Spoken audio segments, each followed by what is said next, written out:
चारही बाजूंनी सह्याद्रीच्या पर्वतरांगा आणि हिरवा कंच निसर्ग लाभलेलं भीमाशंकर.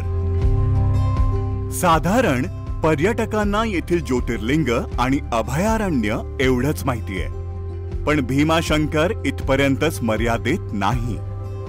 धकाधकीच्या आयुष्याचा व्यस्तपणा सोडून निसर्गाशी एकरूप होऊ बघणाऱ्या पर्यटकांसाठी भीमाशंकर अभयारण्यात पाऊलवाटांची पर्वणी आहे.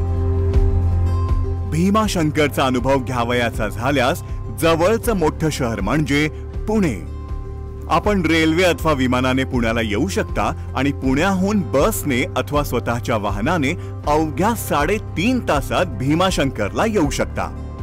भीमाशंकरचं निसर्ग सौंदर्य आणि वनराई अबाधित राहावी यासाठी वनविभाग वर्षानुवर्षे कार्यरत आहे. पर्यटकांसाठी भीमाशंकर म्हणजे एक अविस्मरणीय अनुभव व्हावा यासाठी महाराष्ट्र राज्याचे माननीय वनमंत्री सुधीर मुनगंटीवार विशेष प्रयत्न घेत आहेत. भीमाशंकर अभयारण्य हे महाराष्ट्राचं मानचिन्ह असलेल्या शेकरूसाठी तसेच विविध पशुपक्षी आणि झाडांच्या प्रजनतीसाठी प्रसिद्ध तर आहेच, पण येथे ट्रेकिंगसाठी सुद्धा भरपूर पर्याय उपलब्ध आहेत. टेकडीवर असलेलं अंजनी माता मंदिर, तिथून थोडं खाली आलं की अंजनी सूत हनुमानाचं मंदिर आणि मंदिरासमोर असलेलं प्राचीन तळ केवळ नयनरम्य असंच आहे. भीमाशंकर महादेव मंदिराच्या पुढे वर गेलो की येतं भीमा नदीचं उगमस्थान.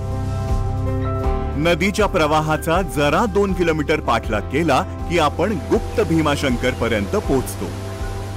पण इथली वाट काही इतकी सोपी नाही.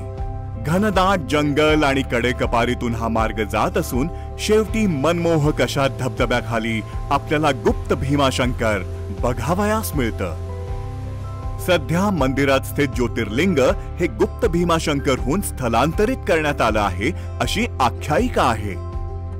वन विभागाने निर्माण केलेल्या निसर्ग परिचय केंद्राला आपण आलो तर इथे तयार करण्यात आलेलं नक्षत्रवन, महादेव वन आणि विविध प्रतिकृती हे सारं एकदा तरी पाहण्यासारखं नक्कीच आहे.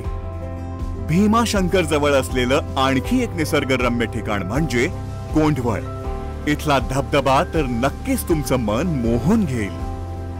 तर अशा या निसर्ग संपन्न, नयनरम्य तसेच धार्मिक स्थळाला आपण जीवनात एकदा तरी नक्कीच भेट द्यायला हवी.